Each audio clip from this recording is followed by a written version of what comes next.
All right, y'all. Lone Wolf Show with Witch Hat Chats. Sal Ravencraft and Miss Nikki Kirby. How are y'all doing this morning? We're good. How are Fantastic. you? Doing great, man. It's warming up a little bit. Is it warming up where y'all at too? Not at getting all. cold. Mr. We Ravencraft. Oh, okay. we've gone from the 70s yesterday into the 40s and dropping. Oh, wow. Mm-hmm. So it's Cold. getting nippy. It's getting nippy. Yeah, to say the least. So it's been like a year since I've really talked to you on video, up and personal. Right? Your colleague, Mr. Ravencraft, said that you're at some kind of festival. I think he's talking about Manifestasia. The festival, the Sherwood Festival that you're at each weekend. Oh. Okay, well, yeah, right now I'm in the middle of Sherwood Forest Fair. It is a medieval fair that takes place in the Austin, Texas area. It's actually in McDade, Texas, about an hour southeast of Austin. I'm out there every weekend. I'm doing things that normally don't happen at this kind of a festival because I decided if I was going to do this, I was going to do my thing. At first, I wasn't sure if it was even going to be possible, but I've been doing it for several years. And I do a couple of stage times. The first one is 25 minutes. Got to keep tight on that time because I have someone coming up after me. And we play some intuition games and see where we can open minds and get the right vibration going in the area. Because at 6 p.m. we're going to open up and try to make spirit connections. And believe it or not, we're doing that in the middle of a medieval festival with people drinking mead and eating turkey legs and and it works. It works. The right people are drawn, and the other people just pass on by.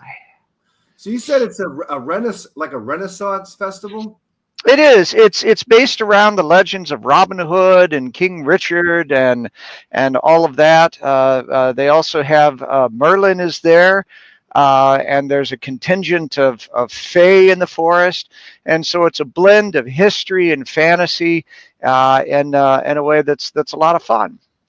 So you mentioned that one of the themes with Robin Hood. Now, Dom the Bard had a song with a Robin Hood theme. Are you guys playing that song often? Not that I'm aware of. Oh. Not that I'm aware of.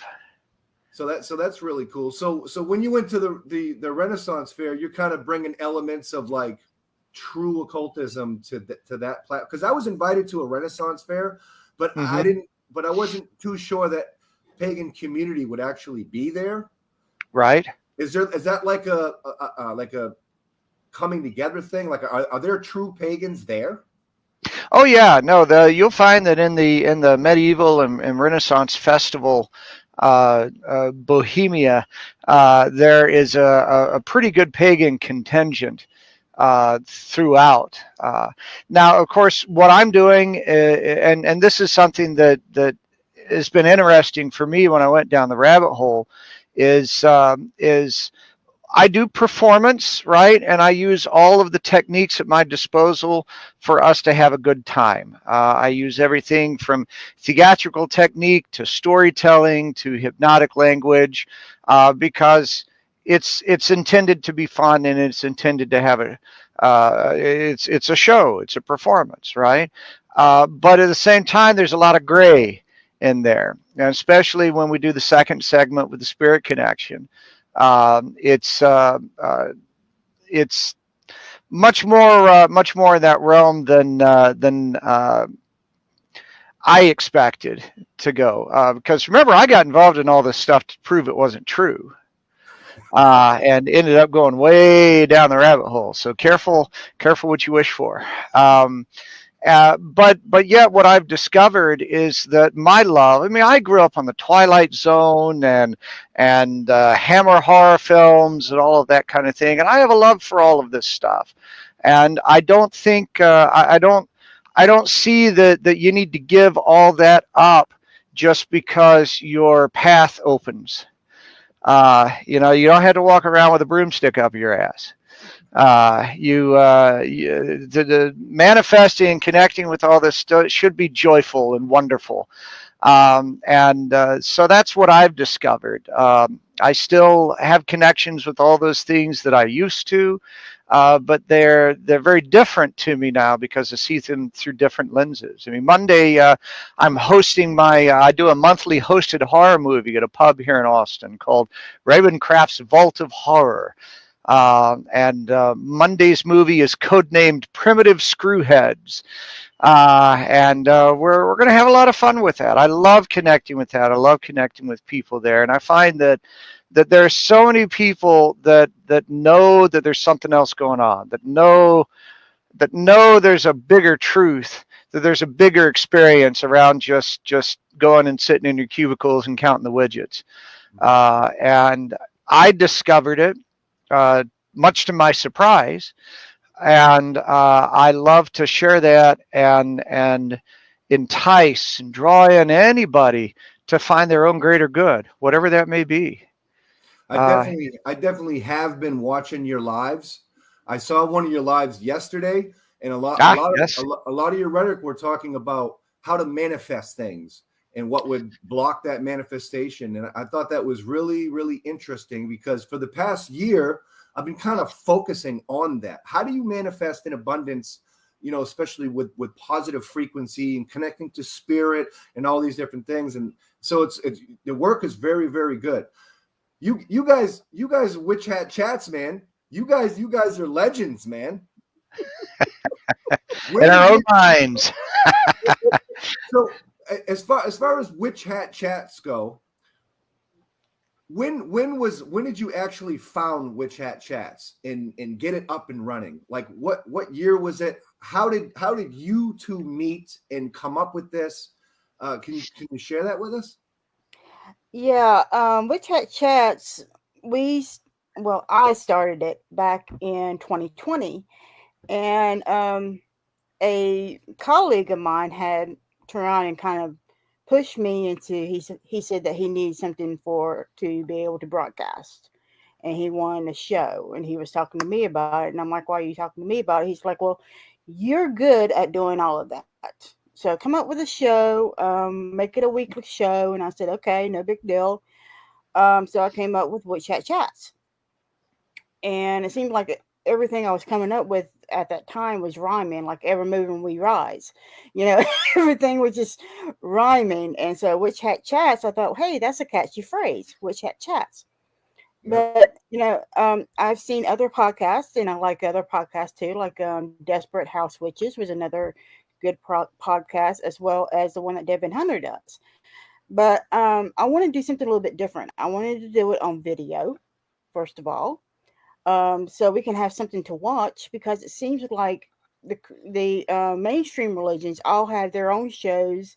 They can be able to watch it, but you don't see really anything of the occult and the metaphysical as far as being able to watch it. So we did that, and I had a co-host who was not Saul at the time, and we started with basically my friends that I had connected with way back when I lived over in California. And it just became one thing to another, and we ended up progressing. And in October of that year, I had to, my co host had left, and I had to do some major changes, big time. I had a major event that happened, and I had to do some changes. And so I went until maybe January, trying to figure out who could be a good co host. And I met Saul at Madame Z's Witch Festival. And I approached Saul and I said, "Hey," I said, "would you want to do a weekly podcast with me?" And so we talked about that and everything. And he came on in January, and he said, "Well, let's do a 90-day, preview, just to see if things will go." And it turned out it progressed very, very well. Saul has been extremely, extremely helpful. He is an amazing, amazing person. If you get to know him, it's a privilege, really, to get to know him. because he has helped me so much when it comes to Witch Hat Chats. He has taken Witch Hat Chats literally to the next level with his knowledge of technology and everything else. And we're fixing to go into our third season in July. Mm-hmm. So we're here. I was told that, Witch Hat Chats went last 6 months. I'm sorry, we're going into our third season. And we're getting more and more popular when it comes to the pagan community because we're delivering something that most podcasts don't. We're literally giving people hope. We're telling them, hey, take control of your magic. It's your magic. Believe in yourself and take responsibility for it. Because you can basically do anything you can set your mind to. And it doesn't matter what the obstacles are because you can overcome those obstacles. It's not a big deal. It's just the way you look at things. Mm-hmm. And so I think with that and that practicality that we have, and number one, we have some, rules on the thing. We don't talk politics because we hear so much about politics from Facebook, from the news, from everything, and we're just kind of sick of it. And we don't put down any other religious beliefs. So people from other belief systems can come in and talk to us, and we, get educated by them, and they get educated by us. And it's a community that we're trying to bring together the spiritual community, because we're so sick and tired of, okay, my way is better than your way, and it's a crock of crap. We all have our own paths. We all have to walk them. Mm-hmm. Even if you're married to somebody, you and that person have separate paths. You come together, but you have separate paths. And that's something that we pretty much truly believe in. We try to get the best guests for you. We try to get the best topics that we know that people want to hear about. It's just like this upcoming episode is with Dorothy Morrison. I love Nice. Dorothy. Nice. And we had an amazing time with her. She is an amazing person, Mm-hmm. you know. So it's just been a really good ride, and I'm really looking forward to the next 10 years with us. Right. Yeah, Dorothy I, Morrison. I can remember reading. I mean, I can remember reading her book called The Craft 20 years ago, man. 2 decades ago. Very cool. So you were going to say something? well, I was just saying that I think one of the things I enjoy about doing Witch Hat Chats with Nikki is that there is a lot of positivity.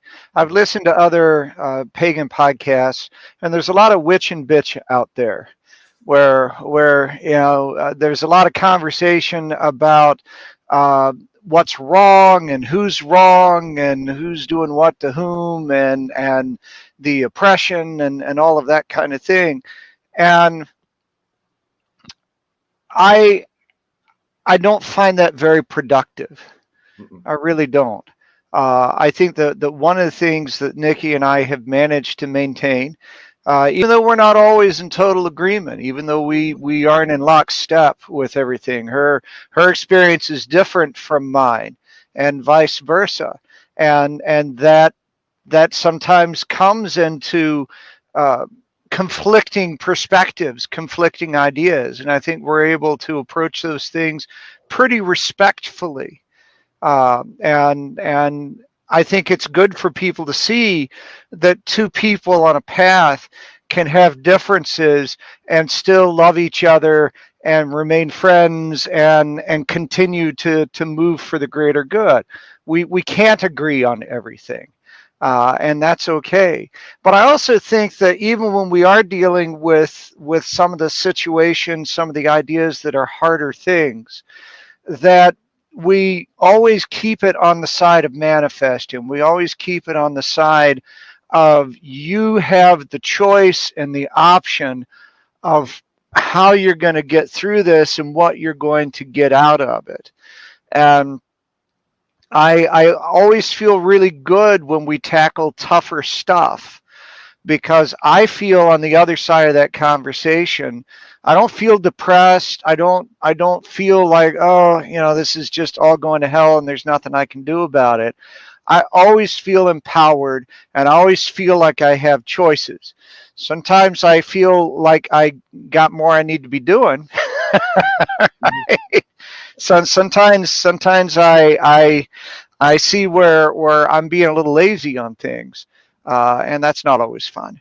But I never feel like a victim, and I like that exchange with Nikki for that reason. She helps remind me of that. I think I remind her of some things too, and I hope that our audience picks up on that as well. We have great conversations between each other and between our guests, and they show respect and love and kindness, and I want more of that in my world, and I enjoy the chance to send some of it into the world.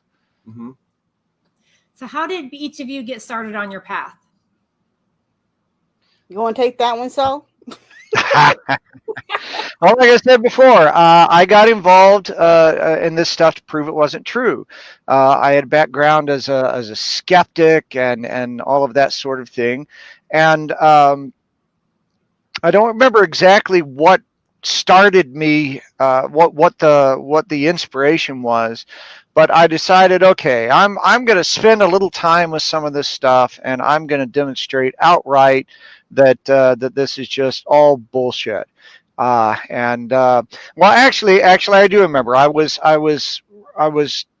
doing some writing and doing some performance development, and I decided that I wanted to look into magical belief systems, because if I could appropriate those ideas, then people would more believe in what I was trying to convey story-wise. Right? It's a little nefarious, actually. And I started digging into things, and I kept finding things that made me go, huh, well, that sort of makes sense. And after a while, I went, no. Look at what you're doing here. You are getting sucked in. So now we're going to apply some science. So I was going to pick some ideas that were really easily attainable. I was going to use them. I was going to demonstrate that they didn't work, and then all would be right with the world. And so I started with numerology, because numbers, right? Numbers, science, can't go wrong with that.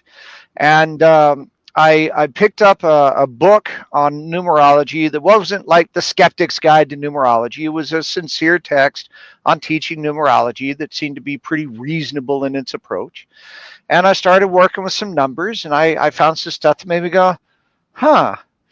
And then I actually made some changes in what I was doing based on what the numbers were showing me, because it pointed out things that I wasn't as pleased with, whereas another thing would be what I wanted more. And I went through rounds of divination. I started digging into the magic, and finally I had someone sit down with me that I respected as a practitioner. At least someone who was sincere, and she said, "Look, you are doing things, and if you don't start doing them on purpose, someone is probably going to get hurt."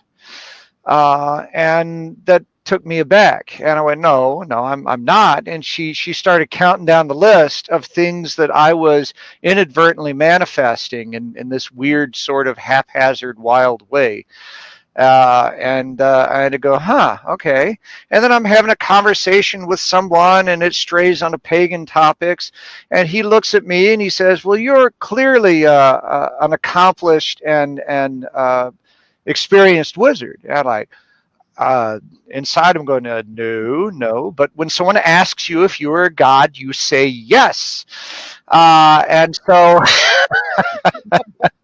I learned that from Ghostbusters, right?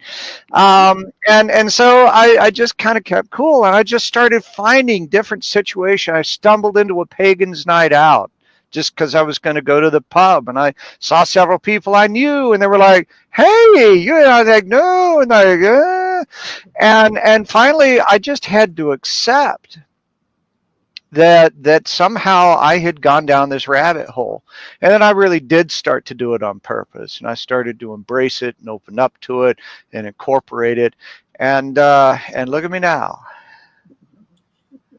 Miss Nikki, I know from listening to the show every Sunday at 12 o'clock that you had a real rough, upbringing, before the craft really settled with you. Can you share some of that with us? Well, the thing about the craft was I was always part of it, but I never really understood that until I was in college and I had a roommate to kind of drag me to Barnes and Noble and tell me, show me, let's see, what was it? It was a Scott Cunningham book, Earth, Air, and Fire, I believe. Old school. Yeah. Yeah, old school. Yeah. This is way back, way back before the internet was literally a baby That's right. back then. It wasn't as popular as it is now. And she said, "Here, look at this book." And so I started looking at the book, and things started to make sense because I was kind of searching for a spiritual type foundation. Um, I've had a lot of things happen in my life. I mean, I grew up in the South. I was always able to see and talk to spirits, but I was always told, no, you don't say anything like that. You don't talk about that kind of stuff. Because I mean, I would go to funerals and wonder why everybody was crying about this person who's sitting right here. You know, what was the problem? I never got that until I had to get sit down and explain, or I would know things that it made a lot of people uncomfortable. Basically, when a 5-year-old sits here and tells you something that's going to happen, and you say, "Oh no, it's not going to happen," and then it happens, yeah, it kind of spooks people, especially the mainstream religions, and um, and so growing up like that, basically, I had a friend of mine in high school who was talking about witchcraft. And of course, I thought that was a bunch of hocus pocus BS, Hollywood kind of type of thing. And I wasn't Christian, I was atheist at the time. And she kept saying, "No, Nikki, this is what they do, blah blah blah blah blah," and they go with nature and everything like that. And I'm like, they're not Native Americans. Of course, they don't go with nature.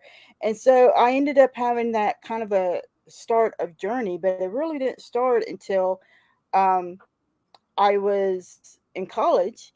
And then I realized a lot of things that I'd done, a lot of things that I was taught, especially about hoodoo and Appalachian magic, was by my grandparents and my mother, and they just did it because that was the way you did things. It wasn't named anything. It's like everybody wants to know a name of the tradition that I learned. It's nameless. There's no name to it because that's not what they name by. And basically, if you were to say that it was something other than the mainstream religion, no, no, no, we don't do that. No, no, no, no, no, no, we don't do that. And growing up like that, and then learning exactly how I was able to do things, how I was able to manifest things, you know, like all of us when we're younger, we make mistakes. We make some big ones sometimes. Yep. And it's the same way in magic. You can't go and tell a younger person, "I'm sorry, you can't do magic for a year," to learn this system. Because what they're going to do, they're going to go run out and do magic. It's just like you can't tell a teenager not to have sex. What they're going to go do, they're going to run out and have sex. Yep. Because it's a rebellion thing. They don't want to be told what to do.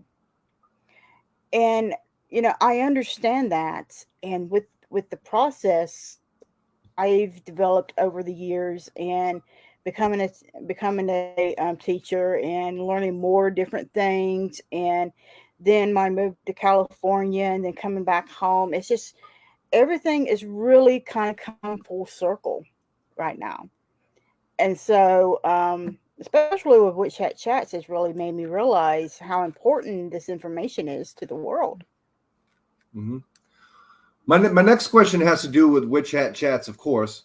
For both of you individually, most memorable show. Okay, Zal. Well, I mean, for me, it really, really does blur together. There isn't any particular moment, and I think you have to understand a little bit about what's going on when the show happens. As people doing a show, you know, there's a lot more than just sitting down in front of the camera and doing your thing. There's a lot of prep. When I'm doing the show, I'm actually directing the show. So I'm moving back and forth between the scenes, and I'm looking for that opportunity for this shot or that shot, and whether this person should be focused or we should all be on. And while I'm looking at the camera and having a good time, my fingers are moving back and forth, going shot, shot, shot. And I've got a little multi-view showing me everything, and I'm paying attention to a lot of different things. That's whether we're doing a live show or whether we record. When we record, I have the editing that all goes, and then I got to wrestle with Facebook to get them to accept the video, because sometimes it goes straight through, and sometimes I have to upload that sucker 2 or 3 times, and I have no idea why they didn't work before. So there's a lot that goes on together, and so when a show is done, it's time to think about the next show. So it really does all blur together. One of the things that I will say that I very much enjoy about doing the show is just about everyone who has been on the show for the last many months has joined me as a Facebook friend. And that interaction moves beyond just, okay, we did the show, have a nice life. And I do enjoy the little side interactions and likes and reminders and things like that. They're not just interview of the week, that they actually become integrated into my life. You're an example of that. We interact here and there, little comments, little shares, and things like that, and that enriches me. So if we want to talk favorite, it's the fact that this moves beyond just doing the broadcast, and I actually gather new harmonies into my life from the people I encounter on the show. Mm-hmm. That's a blessing. Yeah. Hey, I'm going to be honest. When I think of my mind, like my, people that I interact with that are good occultists or, wizards. I mean, several people cross my mind, Lon Milo Duquette, and then I think of Ravencraft. So you're definitely up there in that same kind of category. So yeah, I mean, I that's a great answer. Nikki, do you have anything to add to that? Well, I kind of agree. It seems like every show is its own unique style, each and every one of them. I mean, I could say great things about every single guest that's ever been on there because we've had these really good conversations. To me, it just seems like it just gets better and better and better as we're going along. But that doesn't mean the one before was no good. It's just as good, but it's better in a different way. It's like we're putting this puzzle together of Witch Hat Chats, and each episode is its own individual piece. So I can't say that one piece is better than the other piece because they all have to go together in order to form the entire puzzle. So would you say that the overall slant of Witch Hat Chats is positive manifestation? Yes, we believe that. We believe that you can take. It's all in your mindset. It's what it is. It seems like so many people have the victim mindset. I hate that. No. Right. And the victim mindset, for those people who don't know, is why is it always me? Why is it always me? Everything always happens to me. I'm the center of the universe. You're not the center of the universe, honey. Okay? All right? Get that ego out of the way. No, you're not, Saul. You can be a mind sometimes. But you need to turn around and step back and look at the entire forest, not just the trees, not just what affects you, because everything affects you. You affect other people as well as people affect you. But how they affect you is up to you. It's up to you how you respond to it, not react to it. You know, And that's it's not like, to say that nothing bad is going to happen, right? Shit is right. still going to hit the fan. Mhm. Either way. But when you have a more positive mindset, when you see the shit hitting the fan, you can go.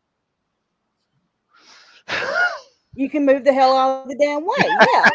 You know, or you can direct it to something else. You know, it's one of those type of things.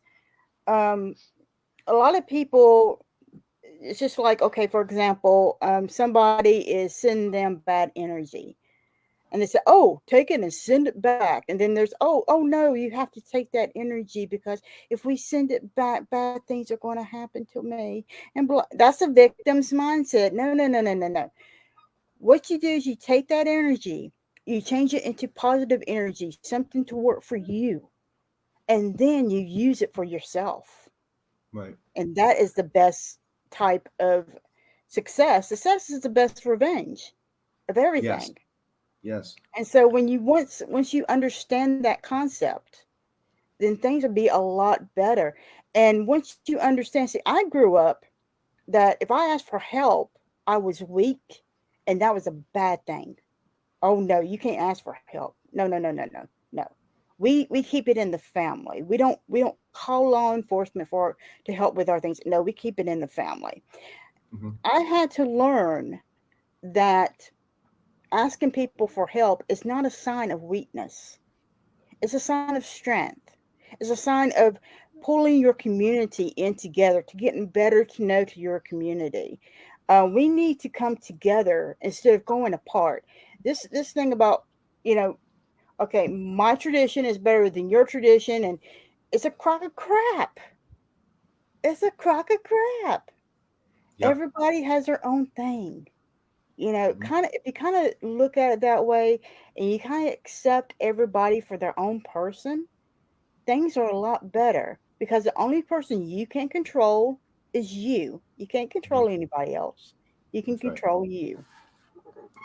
And I like how Ravencraft said bad shit does happen. And I don't normally talk about politics, especially in social media, in dealing with, the craft, magic, occultism, and all those, different things. But what I will say is, like, politically, the whole thing with Ukraine, okay? A lot of people, it seems like America as a whole supports Ukraine. It seems like the pagan community, esoteric magic community as a whole support Ukraine. And on that note, I want to show a commercial with Cloud the Pagan Rapper, and featuring myself and Moonisteria. And it's a new hip hop song that just we released yesterday. And then I want to come back and get both of your opinions on the healing in our magical community that's been directed towards Ukraine. Cloud the Pagan Rapper. Yeah. Hey, Lone Wolf, where you at? Moonestria, where you at? I'm right here, boys. Yeah, let's go. Let's go. Yeah. Let them know, Cloud. Hip-hop music, yo, I can't live without it. I have a spiritual experience and then I rap about it. A pagan rapper drawing power from my deities with visions of the future. You can call me Paul Atreides. So how you doing? You must be high on spice if the only thing you see right now is love and light. Yo, the world as a whole could use a whole lot of healing, from the core of our mother's gift to the atmosphere ceiling. Wicked faith healing, speaking, singing, screaming, big spring cleaning, the spell just repeating, the trance like dreaming, the baneful decreasing, trying to bring the peace in, broomstick sweeping, good magic weaving, a witch hot feeling, spells with a meaning, intent with speaking, control that breathing, time to release it, rhyme with a reason. Raise your hands up high, yo, let's combat the tragic. I'm calling all witches, heal the world with our magic. To heal the world with our magic. To heal the world with our magic. Raise your hands up high, yo, let's combat the tragic. I'm calling all witches, heal the world with our magic. To heal the world with our magic. To heal the world with our magic. Beating on the drum, yeah, just catch the vibe. Wolf in the clouds, yeah, chilling with the tribe. Giving high fives, do you want a peace sign? Homage to the woke is Putin behind. Dancing by the shrine, good time, better mine. I kinda like Ellen on the show, be kind. Fear not nothing, the gods will provide. Witches worldwide, amplified, now's the time. Raise your hands up high, yo, let's combat the tragic. I'm calling all witches, heal the world with our magic. To heal the world with our magic. To heal the world with our magic. Raise your hands up high, yo, let's combat the tragic. I'm calling all witches, heal the world with our magic. We can do it together. To heal the world with our magic. To heal the world with our magic. We had 2 world wars, yo, we don't need another sequel. Can't you feel the pain of millions of other people? So if you claim yourself a healer, yo, it's time to step up and help the flow tribe push the needle back towards love. Let the power we raise help ease their pain. Stand together, yo, it's strong like Ukraine.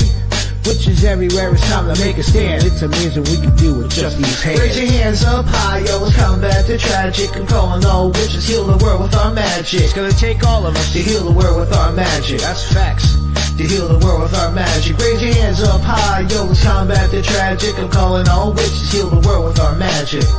Yeah. To heal the world with our magic. To heal the world with our magic. Blessed be everybody.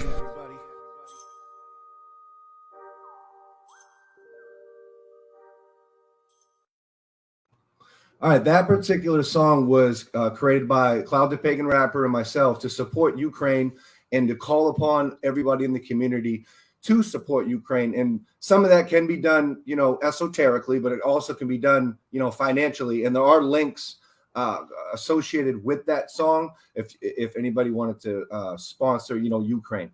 But with that being said, with both of y'all, what is your stance with America as a whole?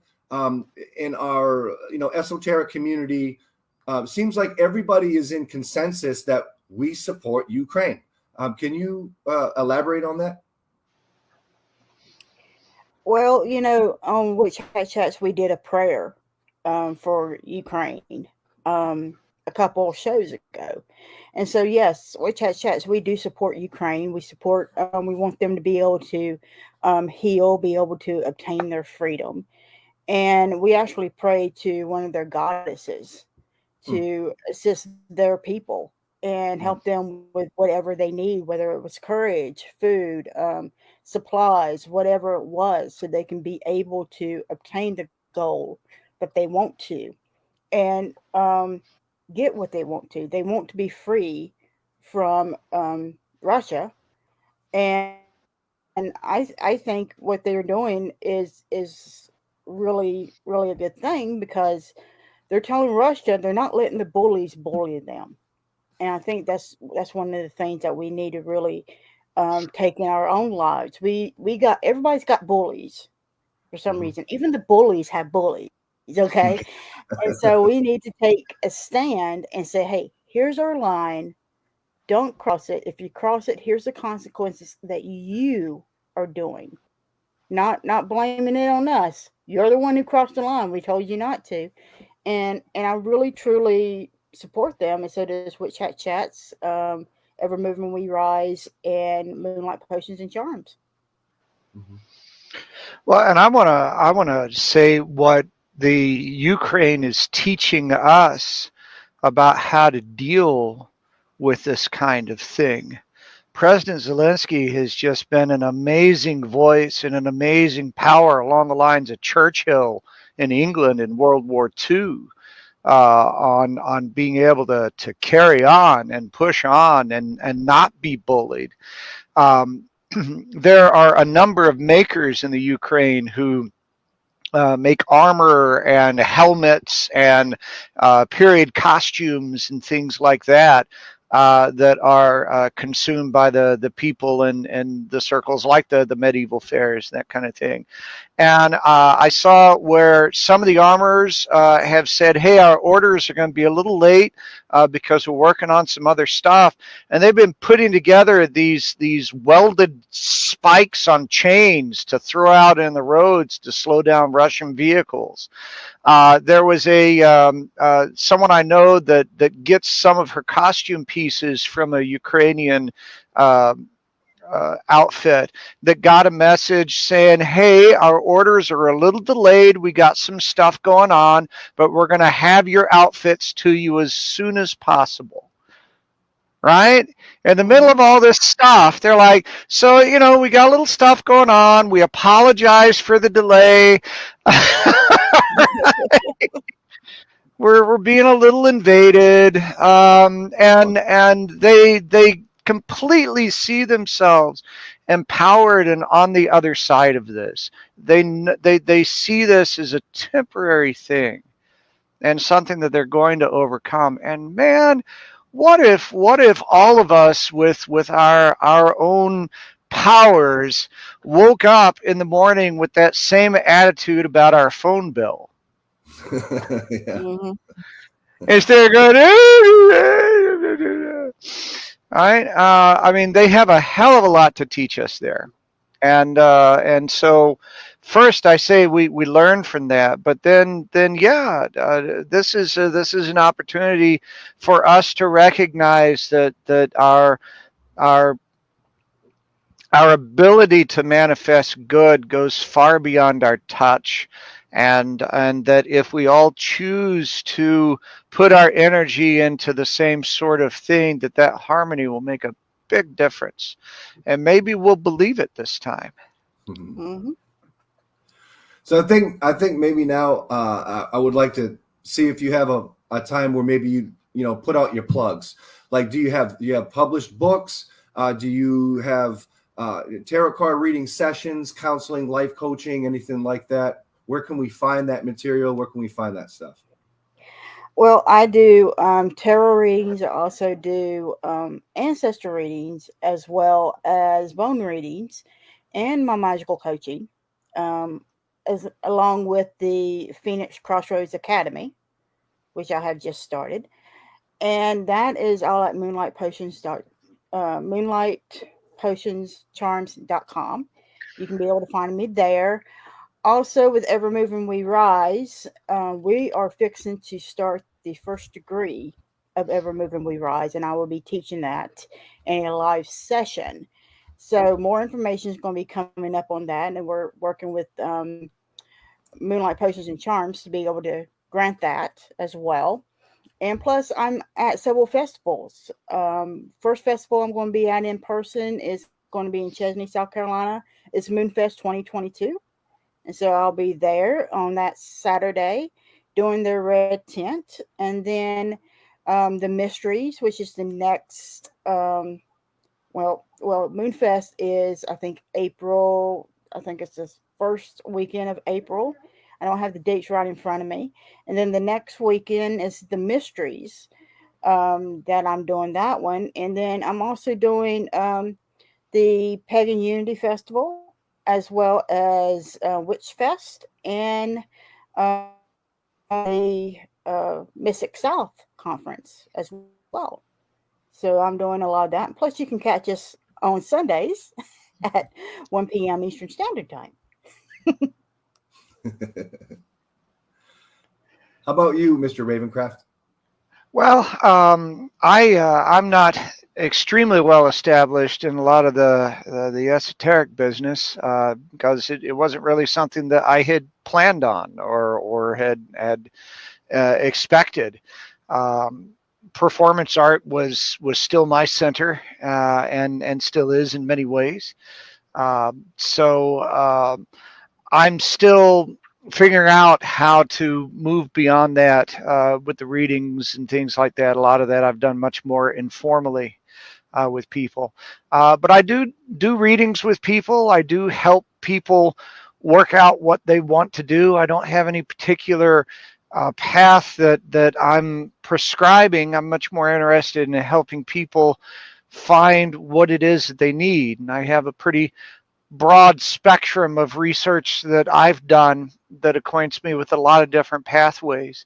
And yeah, I just want you to connect with what it is that you want to. Of course, if you're in Texas or you want to be in Texas, come right now and see me at Sherwood Forest Fair, as well as the full contact jousting and all of the comedy and action and musical shows that are going on there. And if you are looking for something that's got a little edge or something unusual for your own private events, either in public or in person rather, or remotely, that's something that I work with people to figure out what it is they want to get from this, and anything from just solo performances to me, with me, to full-blown multi-performer, multi-experience engagements that take people all the way down the rabbit hole. And if you see me and you're curious about something that you want from me, reach out, because I'm largely clueless on this putting things in boxes and selling it stuff. But I love the opportunity to help and to create what people need. So I'm open to input. SaulRavencraft.com is where you're going to find the most of what's going on with me, that and Facebook. And if you're in Austin, come check out Volta Horror on Monday.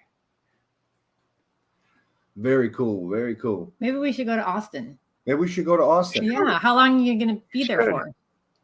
Well, I live in the Austin area, so a lot of my stuff happens there. But Vault of Horror is the second Monday of every month. Sherwood Forest Fair runs through the end of April, every weekend through the end of April. And there's an extra Friday day for spring break coming up this next week on the whatever that day is. I think it's the 18th. Someone quick, grab a calendar. But it's the Friday of spring break in Texas. And of course, there's other things that I'm trying to get going. One thing about doing art like I do is every time you do something, it's all about doing the next one.